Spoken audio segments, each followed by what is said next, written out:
नाव पण मरिबा ठेवलं. मरिबा म्हणजे काय? भांडण. आणि दुसऱ्यांदा पण तीच गोष्ट घडली. ह्या लोकांना हे लक्षात यायला पाहिजे की अरे परमेश्वर देवाने त्यावेळेसही आपल्याला पाणी दिलं, आजही देईल. परंतु या लोकांनी विश्वास ठेवला आणि पुन्हा मोशे बरोबर भांडण केलं. आता मोशेला काय वाटलं, पहिल्यांदा आपण काठी आपटली होती, आता परत एकदा काठी आपटायची आहे. त्यानंतर मोशेने अजून एक गोष्ट केली, त्या लोकांना एकत्रित केलं आणि त्याला काय म्हटलं, आम्ही तुमच्यासाठी पाणी काढावं काय? कोण कोण? आम्ही, हे दोघं भाऊ, आरोन आणि मोशे दोघे गेले. म्हणजे जसं काही या मंडळीला हे दोघंच सगळं काही देणारे आहे. देणारा परमेश्वर आहे. जे गौरव परमेश्वराचा आहे ते गौरव परमेश्वराला द्यायला पाहिजे होतं. यांनी अजून एक चूक ही केली की आम्ही या खडकातून पाणी काढावं काय? आणि हे म्हटल्याच्या नंतर त्यांनी मोशेने 2 वेळा काठी आपटली त्या खडकावर आणि त्याच्यातून पाणी निघालं. पहिल्यांदा पण तीच गोष्ट केली, काठी आपटली पाणी निघालं. दुसऱ्यांदाही काठी आपटली पाणी निघालं. याच्यामध्ये काय चूक झाली? काठी आपटली, मारली ते मारली किती वेळा पाणी? 2दा आपटली. आणि परमेश्वराने त्यांना आज्ञा काय केली होती? खडकाबरोबर बोल. परंतु यांनी काठी आपटली. काठी आपटायला नव्हतं सांगितलं. आता काठी का आपटायची नाही बरं दुसऱ्यांदा? का नाही आपटायची? काय बिघडले? खडकावर काठी मारली काय बिघडणार आहे? येशू ख्रिस्त स्वतः खडक आहे. बरं ठीक आहे, येशू ख्रिस्त स्वतः खडक आहे म्हणजे काठी कोणाला मारली?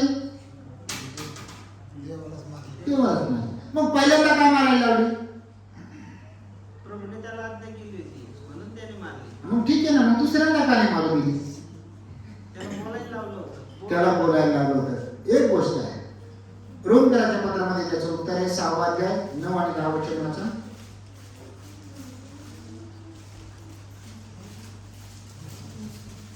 आपणास ठाऊक आहे की मेलेल्यातून उठलेला ख्रिस्त यापुढे मरण पावत आपणास ठाऊक आहे की मेलेल्यातून उठलेला ख्रिस्त यापुढे नाही. मरण पावत नाही. त्याच्यावर यापुढे मरणाची सत्ता त्याच्यावर यापुढे मरणाची सत्ता नाही, कारण तो मरण पावला. कारण तो मरण पावला, तो पापाला एकदाच मरण पावला. तो पापाला एकदाच मरण पावला. आता अजून एक गोष्ट लक्षात घ्या, निर्गमच्या पुस्तकामध्ये 33 अध्यायाच्या 11 वचनामध्ये मोशेचं आणि परमेश्वराचं नातं कसं आहे? ज्याप्रमाणे एक मित्र आपल्या मित्राशी बोलतो तसा परमेश्वर मोशे बरोबर बोलत होता.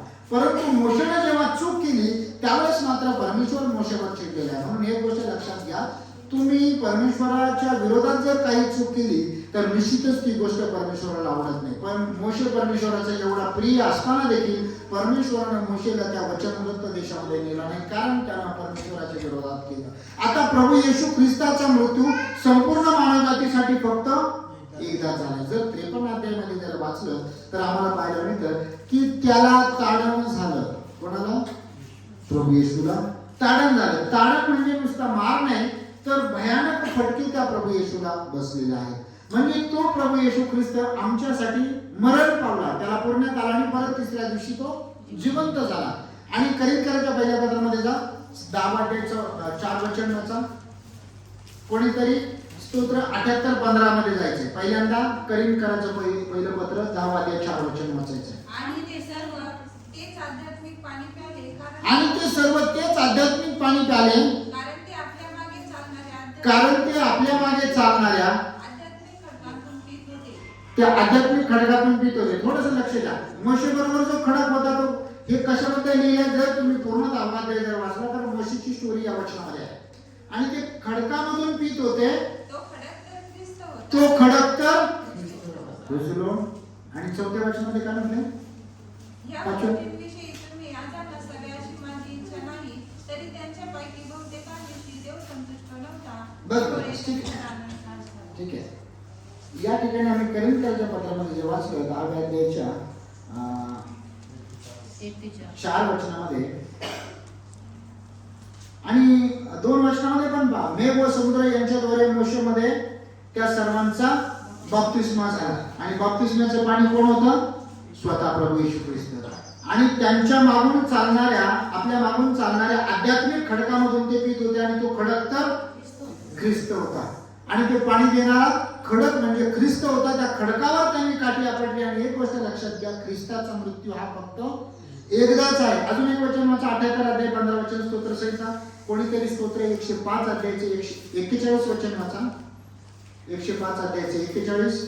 कोणीतरी स्तोत्र 42 अध्यायाचं मूळ वचन आणि 78 15 42 9 काढा आणि कोणीतरी 62 अध्याय त्याने रानात खडक फोडून याने रानातून खडक फोडून खोल जलाशयाप्रमाणे भरपूर पाणी त्यास प्यायला दिले. भरपूर पाणी प्यावयास त्यास दिले. 105 41.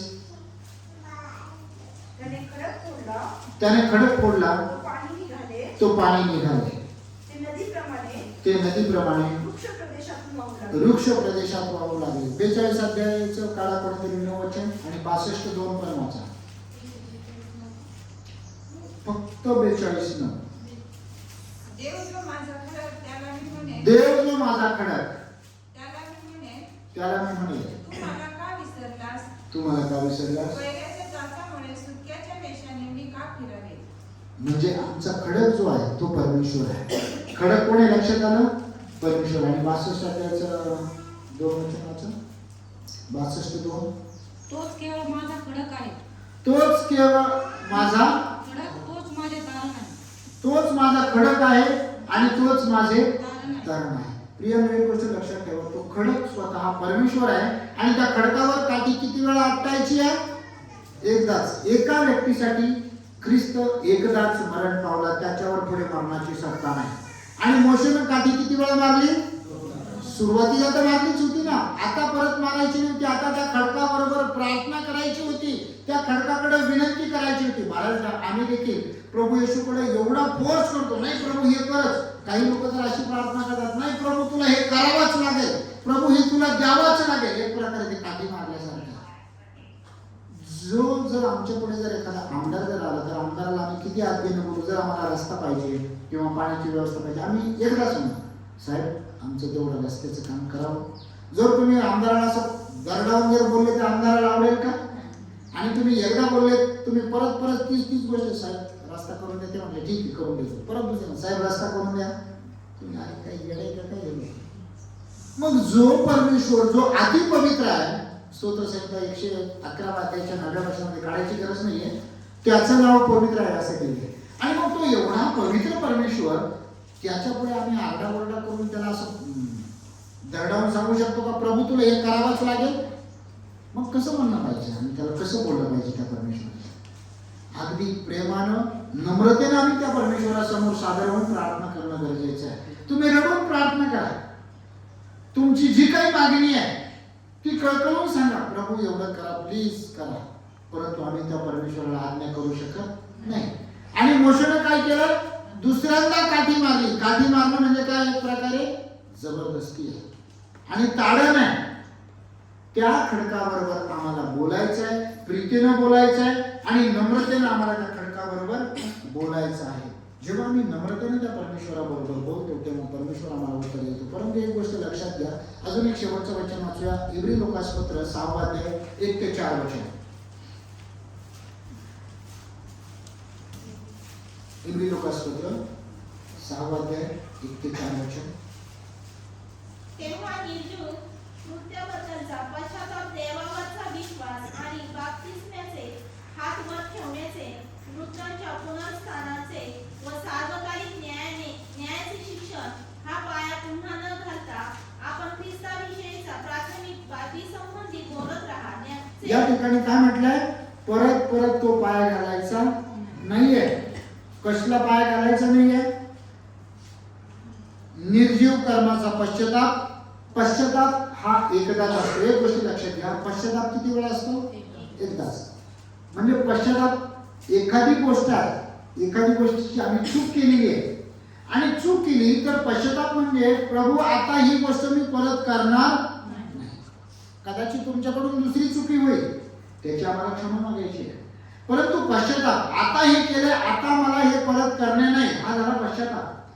आणि निर्जीव कर्माचा पश्चाताप, देवावरचा विश्वास, बाप्तिस्म्याचे हात वर ठेवण्याचे, मृताच्या पुनरुत्थानाचे, सार्वकालिक न्यायाचे शिक्षण हा पाया आम्ही परत घालू नये. म्हणजे याच्यावर आता जे शिक्षण आम्हाला मिळाले त्याच्यामध्ये आता परत दुसरा काहीच बदल करायचा नाहीये.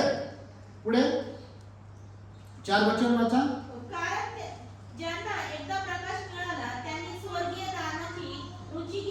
ते पवित्र आत्म्याचे वाटेकरी झाले आणि त्यांनी देवाच्या सुवचनाची व येणाऱ्या युगाच्या सामर्थ्याची रुची घेतली.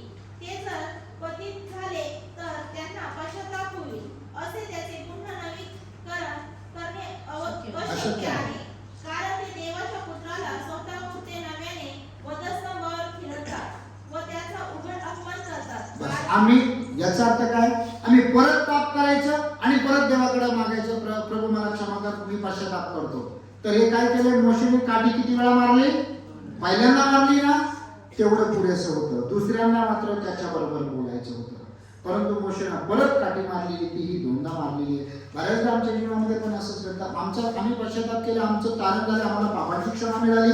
त्यानंतर परमेश्वर तुमच्याकडून ही अपेक्षा करतो की आता तुमच्या जीवनामध्ये पवित्रता असणं गरजेचं आहे आणि ते एका दिवसापुरती नाही तर दररोज दैनंदिन ती पवित्रीकरण आमच्या जीवनामध्ये असणं गरजेचं आहे. आणि जर आम्ही परत पाप करतो, परत प्रभू येशूला कबूल करतो, तर वचन काय सांगतं? येशू ख्रिस्ताला तुम्ही काय करता? परत एकदा वधस्तंभावर खिळता. मोशेने डबल काठी मारली, आम्ही पण तसंच करतो. आणि त्यामुळे मोशेचं काय झालंय? मोशे नाही, पुढे इकडचं पाठीमागे नाही त्यांनी परत. मोशेचं काय झालं? त्याने डबल काठी मारली. त्याला म्हटलं आता तुला त्या वचनदत्त देशामध्ये मी नेणार नाही. प्रियानो, जर आम्ही परत परत त्याच गोष्टी करतो, परत परत जर पाप करतो, तर जे आशीर्वाद परमेश्वराने आमच्यासाठी राखून ठेवलेले आहेत, विश्वास ठेवा, मिळणार नाही.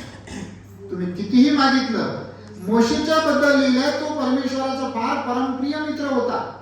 मित्रासारखं त्याच्याबरोबर तो संभाषण करायचा, परंतु तरीही देखील त्याला त्या वचनदत्त देशात नेलं नाही. तर मग आमची आणि तुमची काय कथा आहे? आम्ही जर परत परत पाप करतो तर काय आम्हाला ते आशीर्वाद मिळणार आहेत का?